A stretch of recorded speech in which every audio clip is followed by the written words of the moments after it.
here, we just want to come all the way around the point. It shouldn't take all that long to get down there, I don't think, as long as there's no places we have to get out and walk. Yeah. But here's where I want to be. Okay. That's the stand, so we're gonna have to walk that About distance 40 there. yards. But we have a northwest wind blowing back towards the river. We should be good. Perfect. I'm excited. We just gotta be as quiet as possible going in. A little bit of wind should help us. Well, it's about 12:15 here. It's the afternoon of December 22nd. And Josh and I are getting a little creative this afternoon and a little more aggressive as well. We brought the canoe with us and all our gear down here to the river. So the way this farm sets up, there's a peninsula that's a big bedding area. So our plan is to, I've talked about it before, but this farm doesn't have any food to speak of. So I'm trying to get a little bit creative in the way I hunt these deer late season. We still have a lot of bedding, so there's still a lot of deer that bed on us that you just can't hunt the food source. So I'm trying to get tight to the bedding this afternoon. And the plan is to take the canoe and go in the river around the peninsula on the backside, on the downwind side of it, and get really tight to where those deer are bedded. And if we can get in clean, I think we'll have a really good hunt. But that's going to be the key. There's going to be about 40 yards probably between the river and the tree stand that we have to get to and hang one stand. So that's probably going to be the key to it, but I'm excited to see what happens here. There's like I said, there's a lot of deer that bed back there, and this is the way to do it, especially when I'm bow hunting and not gun hunting. I gotta get tight to these deer, and Josh has his bow as well. We have more gear than you can imagine trying to fit in this canoe, but it's gonna be fun, and I think both of us will have a good chance of seeing something. There's one deer in particular that Josh is after, and we've encountered him a number of times. That's Rex. He's probably the more likely buck to encounter, but there's some other good deer that have been through this farm through the season too. So I'm excited to see how this goes, and hopefully we get in there clean.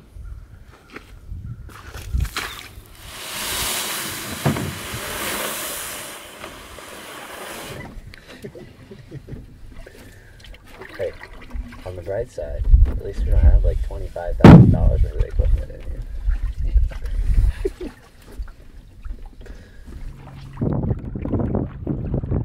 Yeah, we'll just go around the bend, yeah. There won't be any.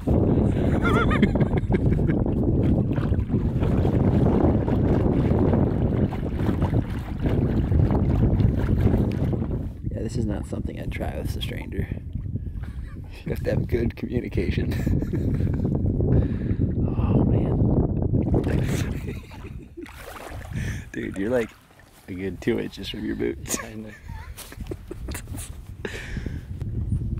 Well, a little bit of an update. This is a lot more hazardous than we thought it was going to be.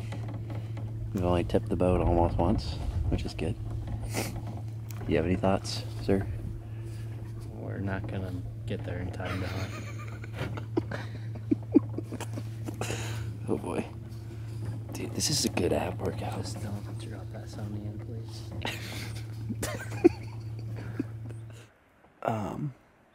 We gonna try it?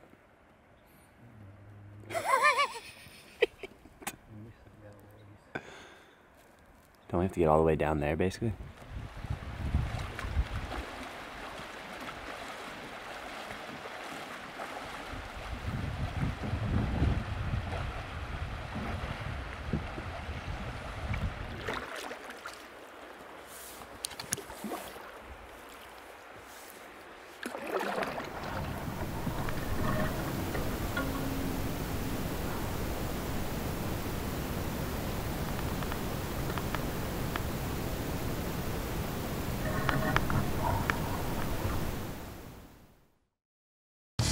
Realtree's Midwest Whitetail is brought to you by Cabela's, Easton Arrows, Frigid Forage, Fuse, Grizzly Coolers, Hoyt, Hoyman Tree Saws, Muddy Outdoors, Nikon, Ozonics, Redneck Blinds, Rocket Broadheads, RTP Outdoors, Trophy Rock, Spot Hog Releases, Wilderness Athlete, Viking Solutions, and Realtree. It's about 2:30 now, so obviously that was a long journey getting in here. From the time we left where we put in at to the time we're ready to hunt here in the trees, 2 hours. So we had never been out on the river, or at least through that stretch, and there was a lot of shallow spots where we had to get out and walk. And then there was a big rock rapids that basically went across the entire river, so that was a big hold up there too. But we finally made it in, and as far as we know, we didn't spook any deer, which was my main goal for getting into the spot. So hopefully that's a good sign, and not a sign of there not being any deer in the area. But yeah, this is just one big bedding area back here, so I gotta believe there's some deer. And we'll eventually see them as they get up and start to leave for the night. I've been in this spot twice now. This is my third time in, and I've had good hunts every time I've sat here. Both times I've encountered mature deer. So I'm hoping that string of luck continues. One of the other reasons I wanted to do this river access tonight is because we got some cold weather coming. I don't think it's going to be above freezing for a while. And so there's a good chance, with as shallow as it is, it'll start to ice over soon. So it's kind of like, if we want to try it this year, it was now or never. So it was a good experience. We had to at least try it once. I'm not sure how anxious I am to try that again, but you never know. Could have a great hunt tonight, and it'll all be worth it.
was so perfect.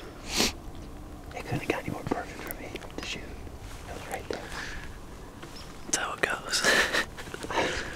We almost pulled that off. It's about 3:40 right now, so we got a full hour before sunset. And once again, Josh and I can't get much closer than that. That's the deer I call Rex, and he was, like I said earlier, he was the most likely candidate tonight. And that's the deer that Josh has been trying to kill on this farm when he's been hunting with me.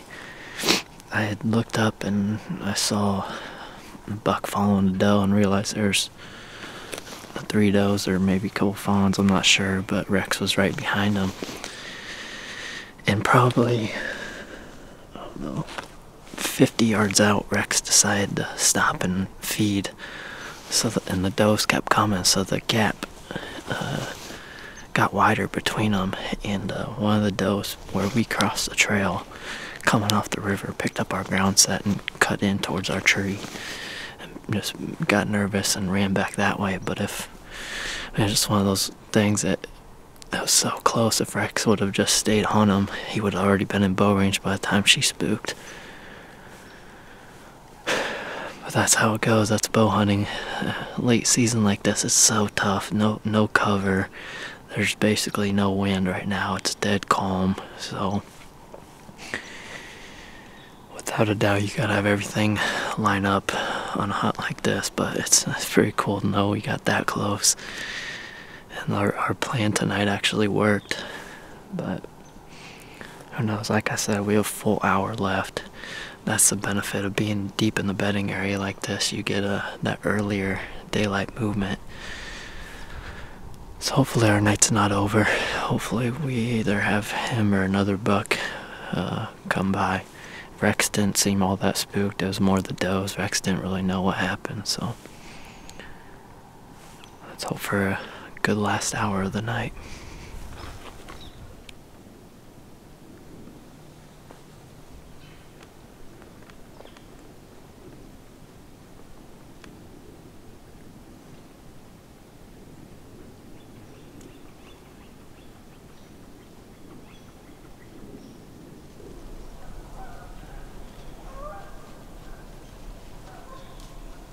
Can you shoot right there? Where's he at? Yeah.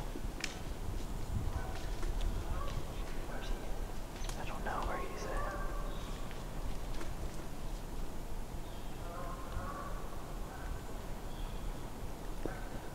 Right side.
Rex is right there.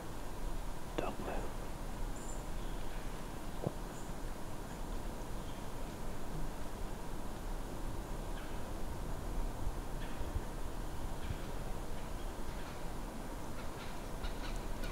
You see him?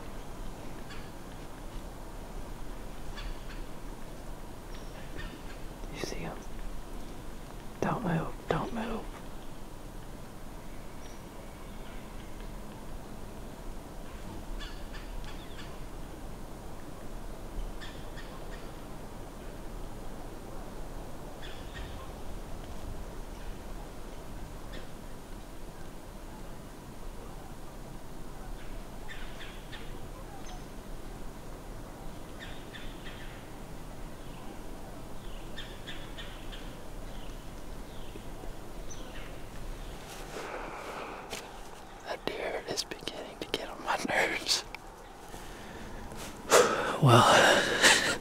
It's like deja vu. That Rex deer, he's I think he's got 9 lives or something, because we've gotten so close so many times. I've passed him a couple times this season, but what's that, your 3rd encounter? Yeah. Now with them? 3 times. Been super close. This last time, this doe, he was following a doe again, and 40 minutes probably after our first encounter, he came right back in with this doe. They came on the opposite side of the tree this time, but there's trails all over in here, but there's one trail at like 5 yards, and unfortunately the doe took that trail, and she got to right below us basically. And like I was saying earlier, late season, there's no cover up here, so I'm sure we're sticking out a little bit and potentially skylined, but she got to 5 yards and looked up and didn't like it and ran off, and Rex stayed out at about 50, and he eventually spooked as well, so I think we're probably done for the night. We have another 20 minutes left till the actual sunset time, so we'll hang in here, but I don't have much confidence in the rest of the night. And the real journey begins. And then we gotta figure out how to get back, but we'll see. It's been a roller coaster of an evening so far. Can't get much closer than that.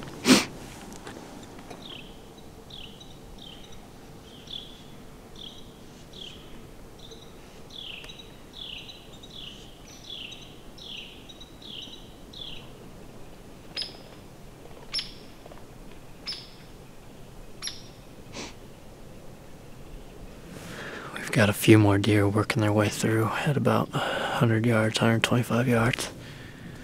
But we're gonna try to get things wrapped up. I got dinner I gotta go to tonight, and judging by how long the trip here took us, I imagine it's gonna take even longer in the dark, so go get back on the river and try to make it back. But overall, it's an exciting night for sure.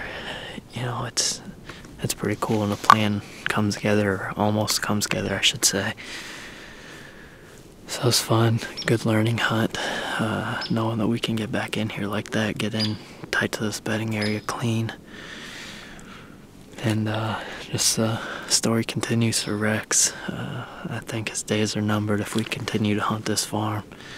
And of course it is muzzleloader season. We could bring the gun in here, but both Josh and I are more interested in the bow, and it's that kind of thing that keeps us coming back. So exciting night, and while I'm not looking forward to the trip upriver, I'm looking forward to getting back in here for another hunt and seeing if we can catch up with Rex.